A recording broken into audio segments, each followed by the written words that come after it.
Aujourd'hui, on est très heureux d'accueillir Rodolphe Thibault. Ah, mais Rachid s'excuse, il ne pouvait pas être là, et Carole non plus. Mais bon, c'est quand même eux qui m'ont demandé de présenter, je ne me suis pas auto-invité, j'aurais pas osé. Et ceci dit, je suis vraiment très heureux de pouvoir vous parler un petit peu de ces données massives et de la vision que je peux en avoir. Parce que je l'ai déjà fait dans plusieurs endroits et que je trouve effectivement que c'est une belle opportunité de pouvoir le faire ici avec aussi tous nos invités de l'école d'été. Donc on y va. Donc je me présente quand même pour nos hôtes de l'école d'été. Donc je m'appelle Rodolphe Thibault, je suis professeur ici à l'ISPED. Et je m'occupe d'une équipe de recherche dans le centre de recherche sur en fait, l'analyse de données assez massives, en tout cas assez complexes, notamment en épidémiologie clinique et en particulier appliquées en vaccinologie et en particulier dans le VIH et un peu dans l'Ebola aussi. Et donc vous verrez qu'il y a c'est quand même, ça oriente un petit peu mon topo puisqu'il y a quelques exemples que je prends qui sont sur mes domaines d'application, mais j'ai essayé d'en prendre d'autres. Voilà, on va pouvoir commencer. Alors bien sûr, Big Data, c'est ce qu'on a mis dans le titre parce que c'est aussi ce dont tout le monde parle. C'est quelque chose qui est un terme qui est extrêmement à la mode et voilà, si vous faites une recherche dans Google Trends, que j'ai updaté hier soir, eh bien, vous pouvez voir qu'on a une explosion à partir de, disons, 2013 du terme Big Data dans toutes les requêtes qui sont faites sur Google. Donc bien sûr, des fois nous on préfère potentiellement parler de données massives, mais l'idée c'est autour de cette terminologie, de tout ce que vous avez pu lire, y compris dans la presse généraliste. Bon, enfin, c'est juste un tout petit, enfin, c'est rien du tout, c'est un petit échantillon. Il y a vraiment des articles continuellement, que ce soit dans la presse généraliste ou dans des journaux un peu plus spécialisés. Alors, en fait, quand on parle de Big Data, il faut d'abord savoir, parce que bien sûr, je vais parler de Big Data en santé et en santé publique, mais en fait, c'est quelque chose qui potentiellement est encore plus pertinent et encore plus problématique dans des domaines qui sont assez éloignés de ce domaine d'application, et notamment en physique, accélérateur de particules. Vous avez ici des notions d'échelle, c'est une diapo que j'ai empruntée depuis longtemps à Alain Viary parce qu'il faisait ça très bien, cette présentation, avec du coup aussi les données de télescope, donc en fait une vision de l'espace, où là on a vraiment affaire depuis longtemps à des données massives, avec tout ce qui va avec, c'est-à-dire à la fois les aspects technologiques d'infrastructure pour gérer ces données-là, mais y compris les développements, par exemple, statistiques, de fouilles de données pour traiter ce type d'informations. Et bien sûr aussi, ce qui vient immédiatement quand on parle d'un point de vue très généraliste de données massives, c'est les données qu'on va pouvoir aussi retrouver qui sont générées via Internet. Là ici sont cités Facebook, YouTube. Et là par contre, c'est pas complètement éloigné de ce qu'on pourrait utiliser aussi en santé publique, et je vais y revenir très rapidement. Bien sûr, vous avez aussi au milieu un séquenceur, qui est un peu vieux maintenant en fait, mais qui représente aussi ce que l'on entend assez rapidement par Big Data, à savoir des données de génétique. Et là aussi, je vais y revenir très vite. On ne peut pas, je crois, parler de Big Data sans mentionner les 4 V pour essayer de dimensionner un peu cette notion de données massives, avec une problématique de volume, c'est-à-dire avoir affaire à vraiment beaucoup de données très volumineuses. Et en fait, certes, on va être confronté à ça aussi, nous, en santé publique, mais pas qu'à cet aspect-là, loin de là. Et comme je le disais, finalement, des données, par exemple, d'un accélérateur de particules vont générer bien plus d'informations en termes de volume que ce que l'on peut avoir par ailleurs. Ensuite, on a une notion aussi de variété, c'est-à-dire que finalement on a une hétérogénéité de données qui peut être potentiellement très importante, et ça c'est quelque chose qui nous concerne beaucoup, et je vais bien revenir là-dessus. Ensuite, les deux autres problématiques, il y a une problématique de vitesse. Finalement, c'est une notion qu'on peut étendre très largement, c'est-à-dire qu'il y a une vitesse un peu technique, c'est-à-dire par exemple le transport de données. C'est pas tout d'arriver à les stocker à un endroit. Si on a besoin soit de les partager avec d'autres, soit par exemple de faire du calcul ailleurs, et bien tout de suite on a un problème de transport, de vitesse de transport des données. Mais c'est aussi potentiellement la vitesse de traitement des données. C'est-à-dire que finalement, il y a un certain nombre de données qu'on peut générer très rapidement, mais ce n'est pas le tout de les avoir générées, il faut les analyser, et là ça peut être aussi une autre échelle, et c'est une autre problématique, et j'y reviendrai. Et puis, bien sûr, il y a une notion de véracité, nous on dirait plus facilement de validité de ces données, avec potentiellement, selon la source de données, des grandes incertitudes. Pas tout le temps, parce qu'il y a des mesures qui sont très exactes, c'est peut-être au moment du traitement de l'information que ce sera moins exact, mais il y a cette problématique que bien sûr on va retrouver à l'échelle des données massives. Alors, en santé publique, puisque c'est la question qu'on se posait ici, alors, il y a vraiment beaucoup d'exemples, et il y a un certain nombre de choses qui ont déjà été évoquées dans la présentation qu'avait fait Christophe sur les objets connectés, qui est disponible sur le site de l'ISPED. Il y a des exemples assez classiques maintenant qu'on a beaucoup repris. Un des exemples, et ce n'est qu'un exemple, Google Flu. Google Flu, c'est quoi le principe?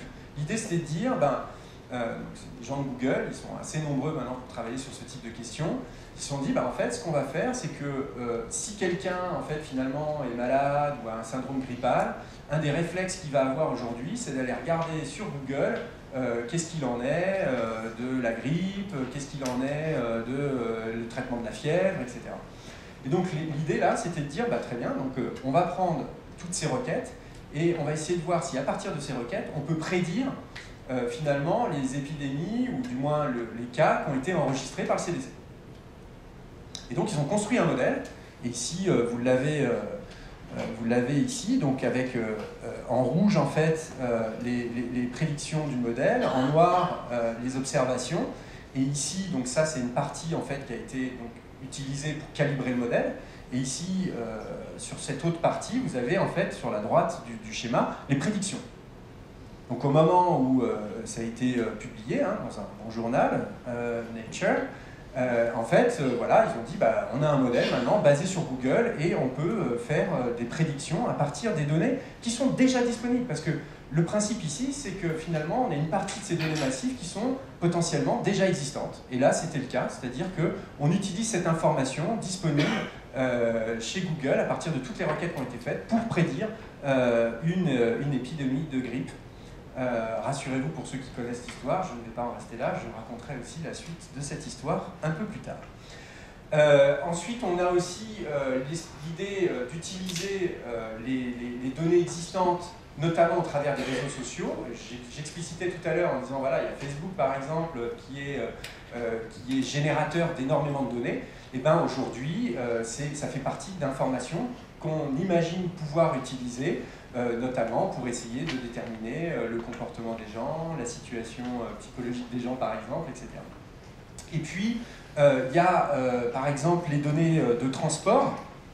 Alors là, c'est un exemple. Donc Glimviz, en fait, c'est un site internet que vous pourrez aller voir, qui est en fait la façade d'un consortium qui travaille en fait sur la construction de modèles épidémiques. Dont certains font partie du centre Pierre-Louis à Paris. Et l'idée ici, c'est beaucoup basé, donc il y a toute la partie modélisation stochastique qui savent bien faire, et ce qu'ils ont rajouté ici comme information, c'est l'information des transports. L'information des transports pour essayer de prédire, de comprendre la diffusion d'une épidémie. Et bien sûr, on en voit toute l'importance, parce qu'aujourd'hui, c'est un vecteur très important, cette facilité de transport comme vecteur des épidémies. Et ici, ils prennent des données existantes comme information pour alimenter le modèle. En l'occurrence, c'est quoi? C'est les connexions sur 3800 aéroports, ça fait 99% du trafic mondial, 50 millions de vols par an. Donc c'est clairement, je pense, des données massives, mais surtout, ce qui est vraiment très intéressant ici, si on voit bien l'apport ici de données complémentaires qui sont déjà existantes, c'est-à-dire qu'il y a un coût. Alors, il y a quand même un coût, il ne faut pas se leurrer, il y a le coût d'aller chercher ce type d'informations, importer les données, les traiter, bien sûr, mais en termes de recueil, c'est des données qui étaient déjà colligées. Bon, ça c'est un exemple en termes de données existantes qui est maintenant, je pense que vous en avez tous entendu parler, les données de remboursement, il y a aussi potentiellement les données au travers du PMSI sur l'hospitalisation, et donc qu'on retrouve d'ailleurs dans le SNIRAM. Et donc là, l'idée c'est qu'on a affaire à une base de données qu'on a souvent dit absolument unique au monde, avec l'ensemble des remboursements faits en France. C'est une base de données, on le voit ici avec les quelques chiffres, qui est vraiment absolument volumineuse, qui donc pose potentiellement des problèmes en termes d'utilisation. On a vu qu'en ce qui concerne l'accès, certes, ça s'améliore en termes de possibilités d'accès, en tout cas pour les chercheurs académiques, peut-être même pour d'autres. On a cette problématique potentiellement de volume. On va voir qu'on aura d'autres problématiques, mais l'esprit ici, c'est qu'on a une véritable information déjà existante qui était colligée à des fins qui étaient autres, certes, que l'utilisation qu'on va en faire immédiatement, mais qui en tout cas est d'une richesse quand même assez importante, suffisamment pour que beaucoup d'entre nous passent du temps à la fois pour s'assurer qu'on puisse l'exploiter et en même temps qu'il y ait des projets de recherche qui soient montés. Alors ensuite, il y a encore une fois tout ce qui peut être généré au travers donc tout ce qui est objets connectés, smartphones, confère encore une fois le topo de Christophe Souriau. Donc il y a par exemple la mesure de tension artérielle avec son smartphone, là aussi j'y reviendrai. La notion d'activité physique, vous avez peut-être petit bracelet, vous n'en connaissez pas, vous avez fait par jour. On a évoqué déjà des mesures biologiques potentiellement. Il y a un bel exemple que j'aime bien reciter, qui est aussi, par exemple, ici vous avez la photo sur la droite, qui sont des détecteurs. Et donc, vous imaginez dans un service donné, tout le personnel médical porte ces détecteurs, ce qui permet de voir qui est au contact de qui, à quel moment, avec un suivi en temps réel. L'esprit là de l'utilisation de ce type d'information, c'est justement pour aller voir comment, par exemple, se propage une épidémie d'infection nosocomiale au sein d'un service, comment on peut expliquer les différents contacts qui ont eu lieu, comment ces contacts-là ont pu expliquer la propagation d'un germe, par exemple, dans un service donné. Et donc ça, alors il y a déjà des publications de l'équipe sur ce sujet, et c'est vraiment typiquement une information qui devient très riche très rapidement, avec des vrais soucis d'analyse. Là, je parle d'analyse statistique parce que finalement, on a quasiment en temps continu les contacts entre les gens. Et pour avoir déjà travaillé avec des données qui étaient recueillies manuellement, on voit tout de suite une richesse beaucoup plus importante de ces données, mais une complexité, bien sûr, d'analyse plus importante. Ok, et bien sûr, on est obligé d'arriver à un moment donné à la notion de données omiques. Ça part, et c'est très fréquent dans les discussions autour de Big Data, des données génomiques en fait, donc, qui sont finalement par exemple de regarder les variants sur le génome et de regarder leur association avec des pathologies. Mais en fait on a tout un tas de données omiques avec aussi l'expression des gènes, ça va être le transcriptome. Ici j'ai rajouté pour garder de la place, mais tout ça c'est des champs entiers de réflexion épigénome, métagénome, c'est des notions qui sont très différentes. Épigénome, ça va être de regarder potentiellement la régulation de l'expression des gènes à partir de parties non codantes. Ça va être de regarder pour le métagénome l'ensemble des bactéries qui vont habiter par exemple nos intestins. Ensuite, on va aller un cran d'après, donc en termes de transcription sur les protéines qui vont être synthétisées donc, par ces ARN messagers. Donc là, on va pouvoir regarder directement les protéines, mais à très large échelle. La même chose avec les métabolites, donc on va parler de métabolomes. Il y a aussi, ici on évoque le cytome. Qu'est-ce que c'est? En fait, c'est même pour caractériser les cellules, par exemple, on utilise en fait des technologies qui aujourd'hui nous permettent de caractériser des millions de cellules et de types cellulaires sur un seul prélèvement sanguin. Et puis, bien sûr, on a les données d'imagerie. Ce sont des données que je ne vais pas énormément évoquer d'exemples ici, mais qui clairement, aujourd'hui, quand on est en train de se poser une question, par exemple, sur la dimension d'un serveur pour une étude épidémiologique, la première question qui vient, c'est il y aura des données d'imagerie ou il n'y aura pas de données d'imagerie. Donc rien qu'en termes de volume, c'est tout de suite une problématique importante. Et puis ensuite, on a aussi la notion d'exposome. Donc là, c'est juste un mot et on pourrait passer plusieurs séminaires là-dessus. Donc l'idée est de vraiment regarder tout ce qui se passe dans l'environnement d'un individu donné, donc en termes de pollution, avec des mesures de pollution qu'on va pouvoir recueillir certes à une échelle écologique, mais aussi potentiellement à une échelle individuelle avec des capteurs portés par l'individu.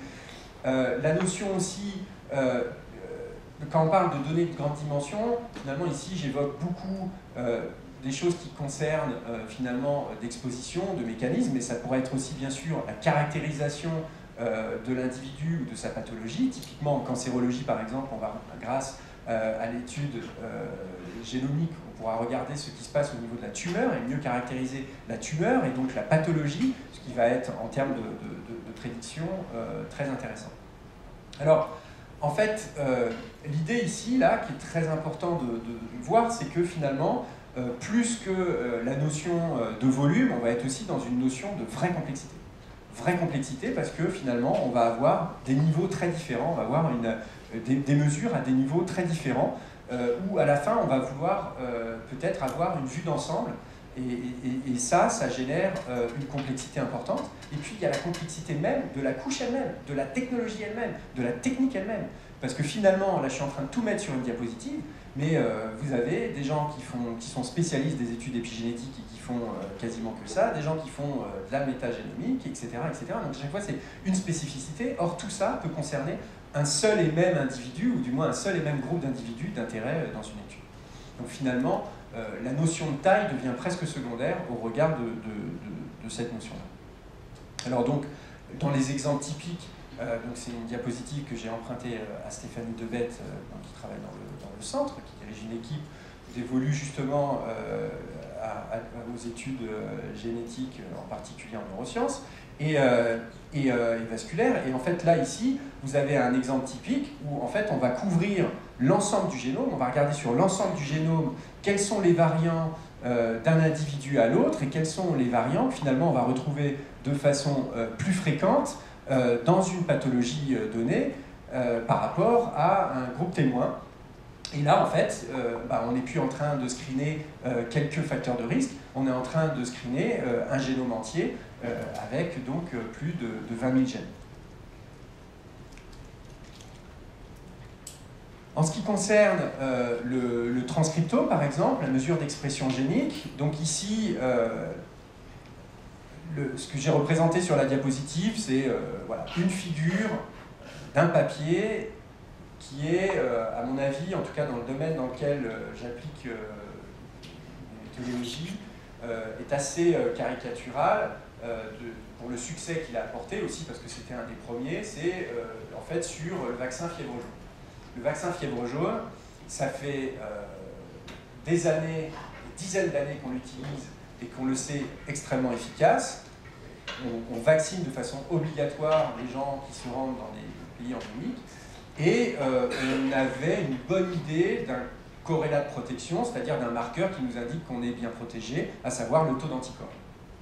Et en fait, qu'est-ce qui s'est passé dans cette étude? Qu'est-ce qu'ils ont voulu faire? Eh bien, en fait, au lieu de simplement regarder, après une vaccination fièvre jaune, le taux d'anticorps entre 2 et 3 mois, qui est le moment où on est arrivé totalement à une réponse anticorps, eh bien, en fait, ils ont fait une mesure du transcriptome, donc de l'expression des gènes, très tôt après la vaccination, J3, J7.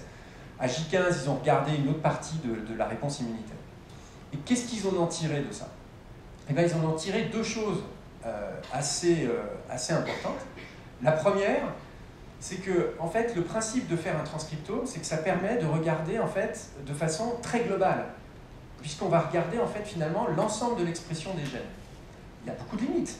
La mesure, le fait que ce soit juste de l'expression de gènes, ça ne veut pas dire qu'à la fin, on va avoir la protéine, mais par contre, ça permet d'avoir une vision globale. Et quand ils ont regardé cette vision globale, ils se sont rendus compte qu'en fait, il y avait une partie du système immunitaire inné qui était mise en jeu dès le départ par le vaccin. Et qui plus est, cette mise en œuvre d'une partie du système immunitaire inné était prédictive de la réponse anticorps ultérieure. Et donc l'impact de ça est très important.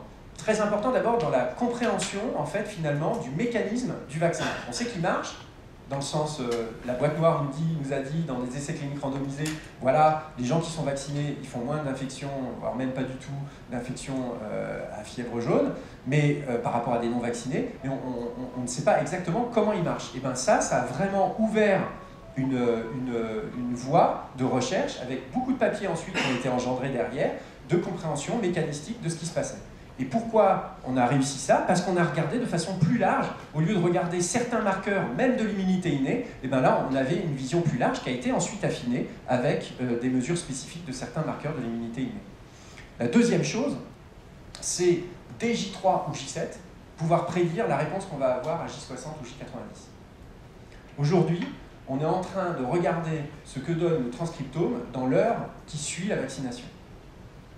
Parce que vous imaginez justement une des applications possibles de médecine personnalisée en quelque sorte. Parce que finalement, vous vaccinez quelqu'un, vous regardez le transcriptome, potentiellement sur une gouttelette, j'en ai même pas parlé d'ailleurs, mais on peut faire un prick test et avoir le transcriptome sur une gouttelette comme on peut faire une glycémie.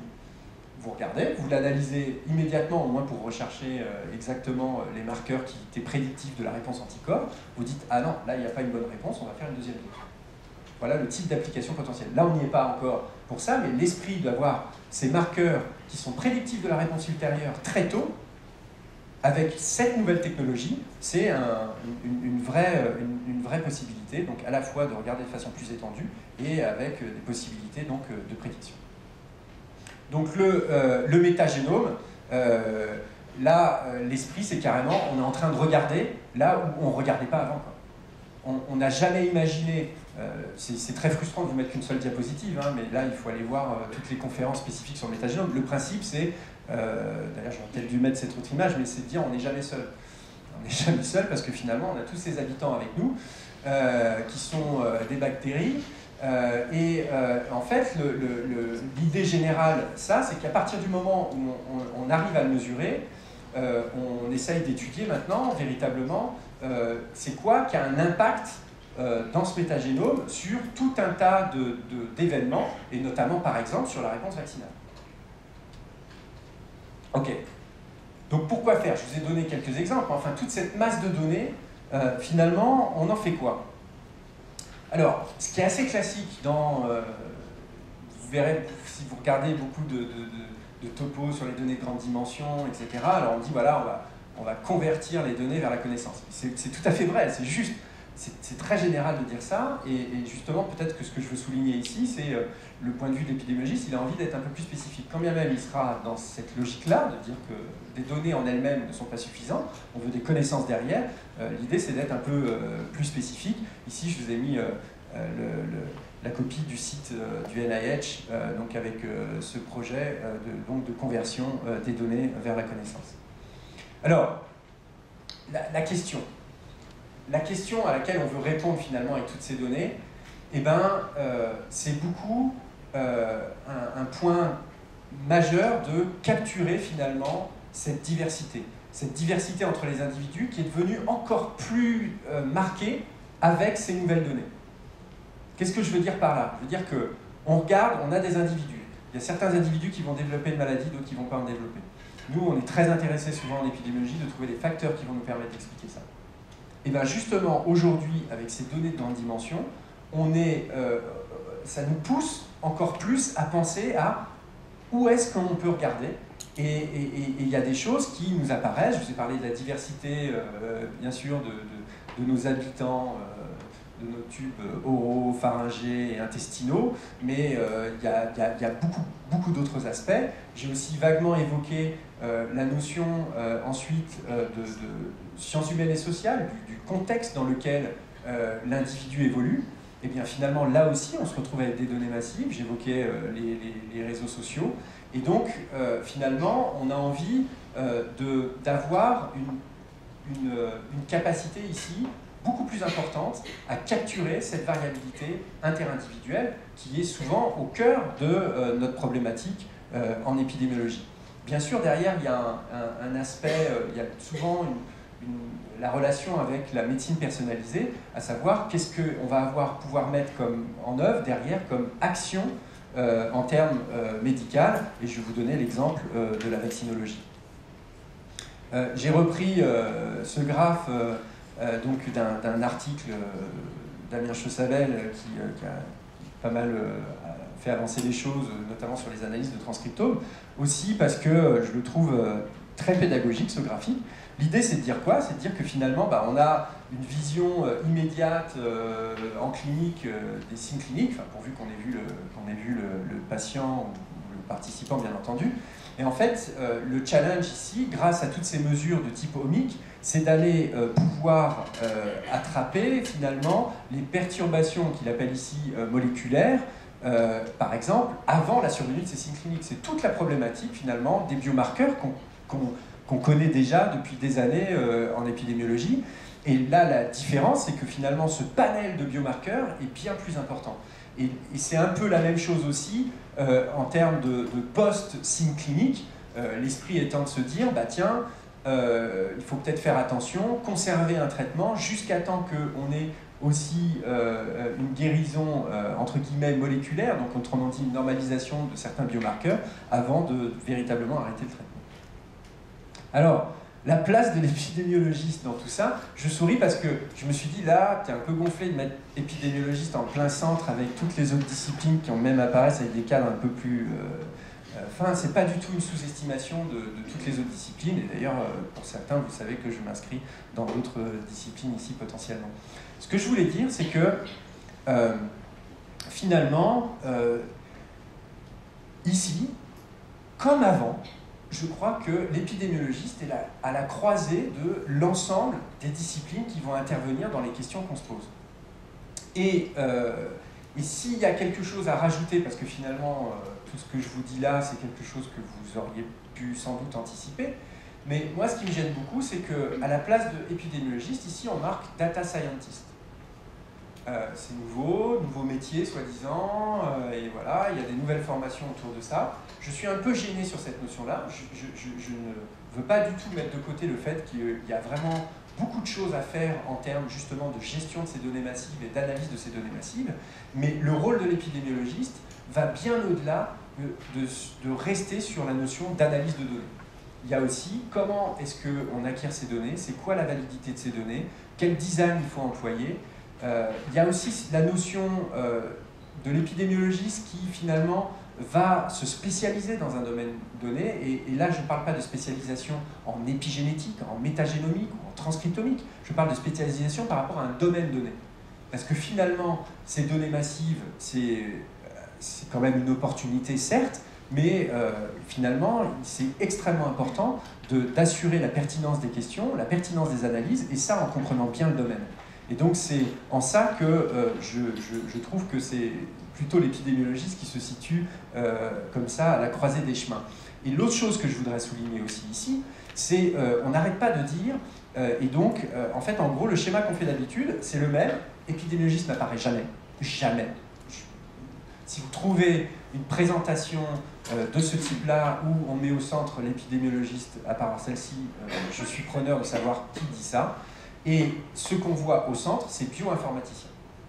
J'adore les bioinformaticiens, je travaille énormément avec eux, ils nous apportent beaucoup, mais c'est une portion du travail.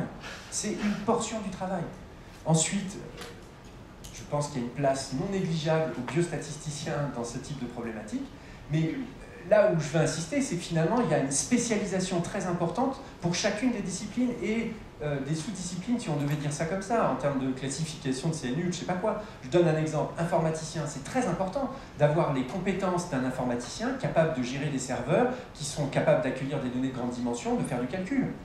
Mais ça ne suffit pas. Il nous faut aussi, non pas le bioinformaticien ou l'informaticien, mais l'informaticien médical qui a justement cette recherche autour de comment est-ce que je peux utiliser l'information venant de bases de données extrêmement différentes. Comment est-ce que j'annote ces informations.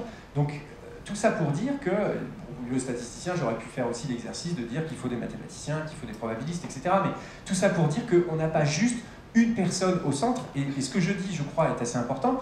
Parce qu'on ne peut pas laisser entendre que finalement, pour gérer ces données massives, on a besoin d'une personne qui va juste récupérer les données et faire tourner un algorithme de machine learning.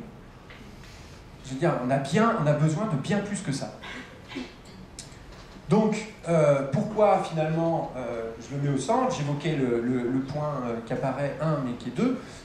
Et le point 1 qui est majeur, je l'ai déjà signalé, c'est que finalement, on est quand même très souvent, mais très souvent dans ce contexte-là, sur des vraies questions de base d'épidémiologie. C'est quoi les facteurs de risque de telle pathologie? C'est quoi les marqueurs de risque de telle progression clinique? C'est vraiment, si on discute un peu de la question, et pas juste, tiens, j'ai généré des données, tu veux pas voir ce qu'on peut en faire. Quand on regarde la question, c'est très souvent vraiment des questions d'épidémiologie pure et dure. Alors, est-ce que c'est une nouvelle ère pour l'épidémiologie? Alors, en fait, il y a un terme que vous n'avez peut-être pas entendu, parce que finalement, il ne revient pas souvent, mais c'est le terme de systems epidemiology. Je trouvais que c'était intéressant comme terminologie. En fait, c'est quelque chose qui est très lié à la terminologie un peu plus ancienne de systems biology. L'idée, c'est quoi? C'est de dire, du coup, aujourd'hui, on a les moyens d'avoir une approche systémique, c'est-à-dire, finalement, d'avoir, par exemple, l'ensemble, enfin, du coup, pas l'ensemble, mais un ensemble très grand d'informations sur un individu donné ou un groupe d'individus donnés. Et la notion de groupe d'individus donnés est importante aussi parce que finalement, vous avez vu, par exemple dans l'exposome, etc., on peut avoir finalement un certain nombre d'informations qui sont agrégées, qui correspondent à plusieurs individus en même temps, mais qui sont très riches aussi de pollution, de conditions socio-économiques, etc. Et donc, l'idée là, c'est de dire, on ne va pas prendre le problème juste par un bout, on va vraiment embrasser l'ensemble des informations qu'on a pu mesurer. Et donc après, voilà, ça peut être décliné Systems Epidemiology in Cancer, et bien sûr dans toute autre application. Alors en fait, cette notion d'approche systémique, elle est vraiment pas nouvelle. Là, ici, je cite Saucer parce que finalement, il avait écrit un papier justement sur est-ce qu'on rentre pas dans une nouvelle ère de l'épidémiologie en distinguant l'ère finalement sanitaire, l'ère des pathologies de l'épidémiologie infectieuse, l'ère des maladies chroniques, et en disant maintenant on est dans une nouvelle ère qu'il a appelée l'éco-épidémiologie. Et en fait, l'idée là, c'est de dire finalement, il faut qu'on prenne le problème dans son ensemble, avec à la fois, par exemple, justement une intégration avec les conditions sociétales, et en même temps regarder ce qu'il en est au niveau moléculaire et prendre en compte l'ensemble de ces informations-là, ce qui a beaucoup de sens, et c'est ce qu'on se dit souvent, c'est-à-dire que quand bien même on a pu démontrer qu'un vaccin était efficace, si on n'arrive pas à comprendre pourquoi est-ce que les gens ne se font pas vacciner, c'est assez compliqué d'aller jusqu'au bout de la stratégie en santé publique. Donc, à la question est-ce qu'on est dans une nouvelle ère, je pense vraiment quand même qu'on est dans une nouvelle ère, mais ça fait déjà quelques temps qu'on y est dans cette nouvelle ère. Alors, les challenges. Bon, d'abord, il y a fusionner des données. Je vais être assez rapide, parce que là aussi, ça pourrait être très très long. Quand je dis fusionner des données, c'est que là, je vous ai évoqué plein de données différentes. À un moment donné, c'est de savoir comment on les agrège ensemble. Quand on parle d'une étude ancillaire où on génère des données omiques sur un essai clinique, ça va. Quand on parle d'aller chercher à la fois des données sur les réseaux sociaux, en même temps des données de remboursement et en même temps des données d'imagerie et puis quelques données de génomique, ça commence à compliquer un peu les choses sur plein de questions. Un élément que j'ai déjà soulevé, c'est vraiment d'avoir l'expertise sur chacune de ces données. On est vraiment obligé. Il n'y a vraiment pas de choix, c'est-à-dire que vous ne pouvez pas vous lancer sur un certain type de données, quelles qu'elles soient, hein, pas que des données omiques. Je veux dire, les données SNIRAM, enfin, pour ceux qui l'ont déjà goûté, il faut vraiment avoir passé du temps pour se rendre compte que voilà, il y a une construction de la base de données qui n'est pas spécialement évidente, et maîtriser ça, ça demande du temps. Ensuite, il y a un aspect technologique, enfin, vraiment informatique, mais informatique avec des enjeux vraiment très importants derrière. C'est où elles sont les données et comment on fait pour les utiliser, pour y accéder, etc. Il y a notamment derrière ça une notion de comment on assure le caractère privé des données pour un individu, parce qu'une fois qu'on a tout mesuré, c'est très difficile de garder un pur anonymat, parce qu'une fois que vous êtes fait, on sait que vous avez été hospitalisé 2 fois à telle date et telle date dans tel hôpital, c'est terminé, on sait qui c'est. Et donc une notion de sécurité de ces données, de s'assurer que personne ne peut les récupérer et en faire une autre utilisation. Et donc là, il y a une espèce de vent qui dit, mais attendez, la solution, on l'a, c'est le cloud, donc du coup, on va mettre toutes les données en un lieu, et puis vous accéderez à ces données-là. Alors soit elles sont réparties sur plusieurs lieux, et à ce moment-là, c'est dans le cloud que vous pourrez accéder à ces données, faire vos calculs dans le cloud qui sera sécurisé, et puis et vous n'avez pas besoin de ramener toutes les données chez vous.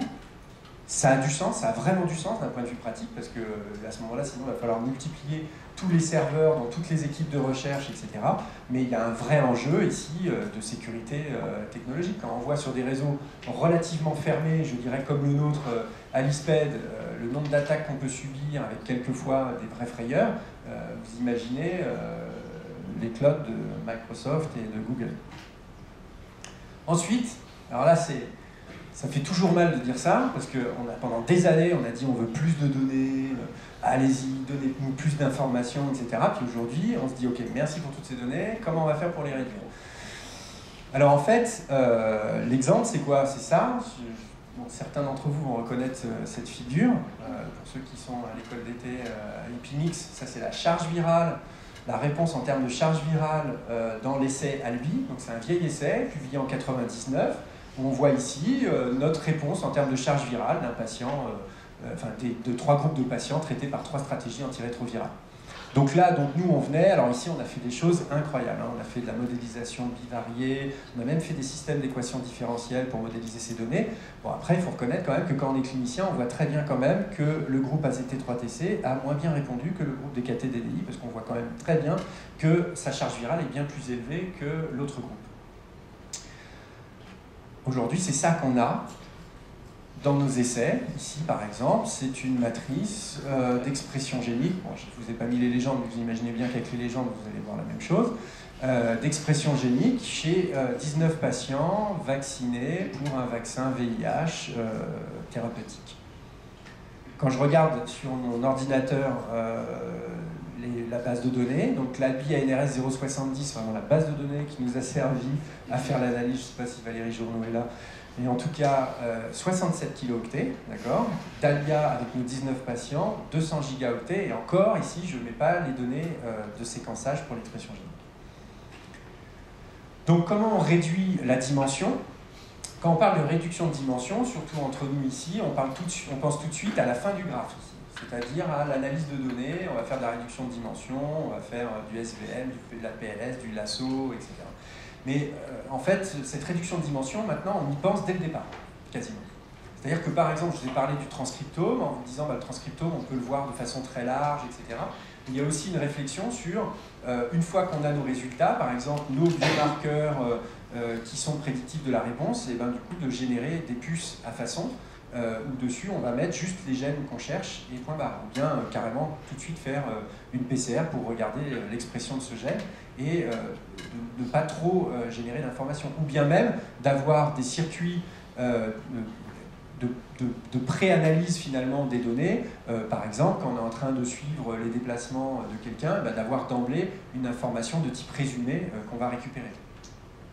L'autre idée, par exemple, pour les données de transcriptome, c'est une approche par groupe de gènes. Donc ça, je vais y revenir tout de suite. D'ailleurs, je ne sais pas si mon graphe là est très explicite, mais en fait, l'idée, ça va être de dire, plutôt que d'analyser mon transcriptome en regardant gène par gène à quel point chaque gène est potentiellement un facteur de risque, par exemple, ou un facteur associé à la réponse vaccinale, et ben en fait, ce qu'on va faire, c'est d'abord apprendre sur toutes les bases de données, enfin une partie des bases de données existantes, comment les gènes sont associés entre eux. Et en fait, il y a beaucoup de données qui sont déjà existantes, y compris dans la littérature, sur voilà, les mécanismes. En fait, on a par exemple voilà, tel mécanisme inflammatoire va passer par tel gène, tel gène, tel gène. Et donc du coup, là, on va avoir des groupes de gènes. Et finalement, plutôt que d'analyser gène par gène, ce qui n'a pas trop de sens, parce que ce n'est pas un seul gène qui va être prédictif d'une réponse vaccinale, par exemple, ça va être plutôt la mobilisation de tel groupe de gènes, par exemple, liés à l'immunité innée. Et donc, on va finalement attaquer le problème avec des groupes de gènes, par exemple. C'est des façons, finalement, d'analyser ces données, mais qui sont devenues obligatoires, non seulement parce qu'elles ont du sens dans le fond par rapport à la question, mais aussi pour visualiser les données, parce que finalement, à la fin, on se retrouve à regarder, par exemple, 200 groupes de gènes, alors qu'au départ, on part sur 20 000 gènes, et que 20 000 gènes, c'est extrêmement difficile de ne pas tomber dans le piège d'aller chercher les 2-3 gènes qu'on connaît déjà, parce qu'on a lu 3 papiers là-dessus. Alors, on a un énorme problème de causalité, comme d'habitude ici, puisque finalement, on retombe sur notre paradigme que vous connaissez bien. Donc cette figure, certains d'entre vous l'ont déjà vue plein de fois. L'idée, c'est que finalement, avec ces bases de données énormes, est-ce qu'on n'est pas en train de tirer au sort l'exposition, le café, qui peut causer, je tire au sort une dépression, dans quelle population je tire au sort les jumeaux. Et donc, bien sûr, toute la problématique ici, c'est de bien réaliser que ce n'est pas parce qu'on va trouver beaucoup de signaux liés à la multiplicité des tests, mais liés aussi à la quantité d'informations disponibles, qu'on va être véritablement sur une relation causale. Et là, en fait, on va retomber, d'abord, dans les principes, sur des choses on est dans la base, mais vraiment la base de l'épidémiologie. Et je fais exprès justement de dire, voilà, il faudra vraiment s'aider de la question pour pouvoir justement gérer ce problème de causalité. Des critères de Hill sont quand même la première roue de secours dans ce contexte-là, avec notamment les critères de consistance et de plausibilité biologique que j'ai souligné ici, parce que finalement, c'est des choses qui sont venues directement confèrent les études de Genome-Wise Association Study, donc les études où justement on regarde à quel point un variant va être associé à une pathologie. Et bien ça, très rapidement, ça a été clair que voilà, ces études, les signaux qui ont été retrouvés, il faut aller les chercher sur de nouvelles études. Il n'y a pas le choix de regarder justement cette consistance des résultats. Et puis, il y a la plausibilité biologique. Je souligne beaucoup ça parce que justement, il y a quand même un cercle vertueux à avoir cette quantité d'informations. C'est que justement, on a tous ces niveaux de mesure, on a toutes ces informations au sein des sujets. Et donc, à un moment donné, on trouve une association, on se dit, tiens, ça pourrait passer par tel mécanisme, et bien si ça se trouve, on a les mesures justement moléculaires pour vérifier si ça passe par ce mécanisme-là. Donc déjà, au sein même de l'étude, potentiellement, on peut aller plus loin, rien que sur les nouvelles hypothèses de plausibilité biologique qu'on a pu soulever. Et ça, je crois que c'est vraiment un plus, finalement, de ces données de grande dimension. Alors, la validité des données. On revient à notre Google Flu. Donc certains le savent peut-être déjà, mais par exemple, ils ont raté H1N1, l'épidémie là. Ils l'ont raté, mais totalement, ils ne l'ont pas vu arriver. Et puis après, donc il y a eu pas mal de papiers quand même. Mais du coup, par exemple, voilà, ce qu'ils ont observé, c'est que finalement, ils avaient une surestimation assez constante par rapport au rapport du CDC sur les cas donc ce qu'ils appellent ILI, là, c'est les illness... influenza-like illness, donc c'est des symptômes de grippe en fait. Hein. Et quoi, c'est quoi le problème? Le problème, c'est que le papier initial de Nature, là, on était quand même à vouloir prédire, donc on était sur 1152 observations, donc observation du nombre de cas à chaque période, avec juste 50 millions de requêtes. D'accord? Donc quand on parle de grande dimension, le n très inférieur à p, ici, s'y prêtait, c'est-à-dire que finalement, le nombre d'observations disponibles au regard du nombre de prédicteurs était très petit. Et donc, en fait, on peut trouver une infinité de combinaisons de prédicteurs. Entre les prédicteurs, ici, c'était les requêtes faites sur Google. On peut trouver plein de requêtes, plein de combinaisons différentes de requêtes faites sur Google qui permettent de prédire nos 1152 mesures. Leur modèle s'arrêtait à une cinquantaine de requêtes, donc qui permettaient de prédire ces pics épidémiques. Et finalement, eh ben, on a un problème tout de suite de prédiction. Quand on avance un peu plus dans le temps, on voit que finalement, ça ne marchait pas très bien. Et l'autre problème soulevé, en dehors de ce problème statistique très classique finalement, et qu'on retrouve énormément dans les données de grande dimension, bah, c'était qu'en plus, il faut connaître le contexte dans lequel on évolue. Et là, ici, on parle de Google qui change son algorithme, qui a une armée d'ingénieurs pour travailler là-dessus, c'est le principe de Google, et ils ont changé 86 fois l'algorithme entre juin et juillet 2012. Donc la structure même, la forme de la mesure d'exposition, finalement, elle est modifiée aussi au cours du temps, vous voyez. Donc forcément, ça pose un problème ensuite pour avoir une bonne validité externe. Un autre papier aussi ça y est, on commence à avoir les premières études de validation de toutes ces technologies qui nous génèrent potentiellement des données de grande dimension. Et ici, l'idée, c'était, vous savez, l'application smartphone pour aller voir sa tension artérielle. Et donc, ils ont regardé, donc l'application, elle est plus disponible. Donc ça, je ne sais toujours pas pourquoi, mais en tout cas, et eux ne le savent pas non plus dans l'article, ils le disent. Mais en tout cas, ils ont regardé quand elle était disponible, donc sur un échantillon d'individus, à la fois des patients et du personnel soignant. Ils ont regardé l'accord qu'il y avait entre la pression artérielle mesurée dans les règles de l'art, on s'allonge, mesurée 3 fois, etc., et la mesure obtenue avec l'application. Et là, si vous regardez, donc en fait, en bas, ici, vous avez la mesure classique de tension artérielle. Ici, vous avez la mesure issue de l'application.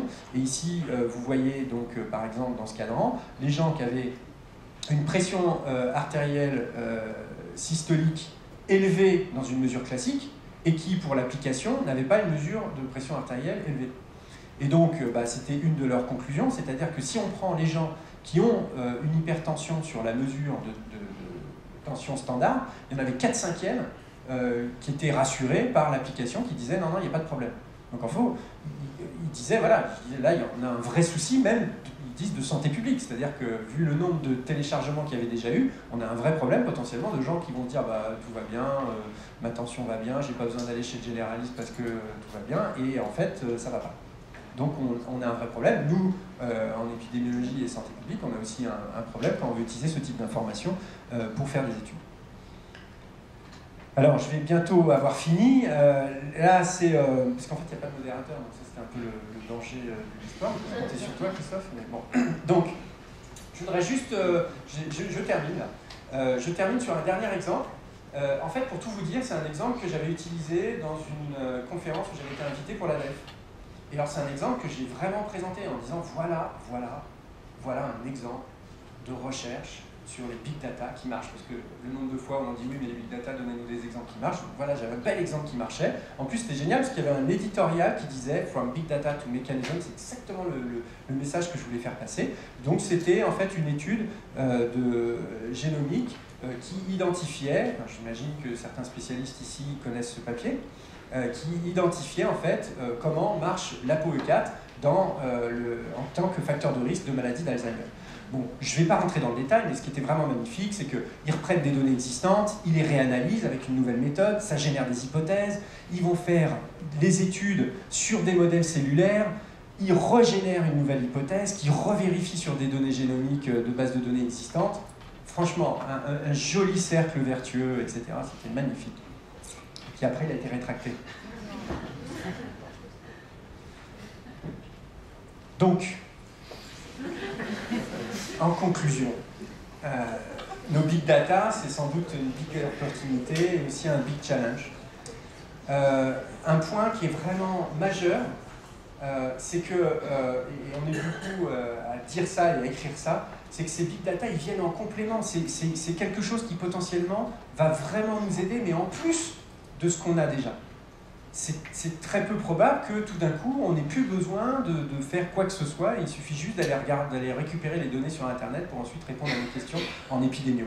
Mais par contre, ça peut être un vrai complément parce que ça va regarder de façon plus large, confère la transcriptomique, parce que ça va être peut-être plus facile à mettre en œuvre pour certaines technologies, parce que ça va nous apporter des informations complètement nouvelles, confère le microbiote par exemple. Maintenant, bien entendu, vous l'avez compris, la quantité, ça ne veut pas dire la qualité, et donc il faut être très vigilant par rapport à ce problème de validité des données, et que finalement, en termes de causalité, certes, bien sûr, sur une énorme base de données, aller voir quelques signaux, ça peut générer des nouvelles hypothèses qu'on va aller tester, mais aussi l'approche où on part d'une question avec une hypothèse donnée qu'on va tester sur ces énormes bases de données est très importante. Le problème, c'est qu'on a besoin de multidisciplinarité, que ça c'est très compliqué à mettre en œuvre au quotidien, il faut des années pour en arriver là. On a besoin de nouvelles méthodes, c'est ce qui nous occupe pour certains d'entre nous, et on n'est pas encore arrivé. Et toujours besoin d'intégrité, confère l'exemple que je viens juste de vous donner, je n'ai pas besoin de le commenter plus, je crois que c'est assez clair. Ce qui est assez clair aussi, c'est que vous ne pouvez plus le voir à l'œil nu, d'où la problématique aussi de vérification de ces données. Alors l'épidémiologiste, il a un rôle majeur à jouer, et la dernière, je vous ai mis une petite citation à propos d'un problème majeur qui est la corrélation, la causalité, pardon. Et en fait, l'idée c'est de dire, on a un outil formidable, mais ce n'est pas une baguette magique qui nous permet de faire de l'inférence causale. Et là, ce que vous avez, ce n'est pas une baguette magique, c'est un chef d'orchestre. Parce que moi, je crois que l'épidémiologie, justement, c'est le chef d'orchestre qu'on perd le graphe qu'on avait au départ. Juste pour vous dire qu'une partie du contenu de ce topo, vous le retrouverez potentiellement sur 2 publications, dont une dernière qu'on a faite dans Questions de santé publique, à la demande de l'IPMO de santé publique. Merci beaucoup pour votre attention.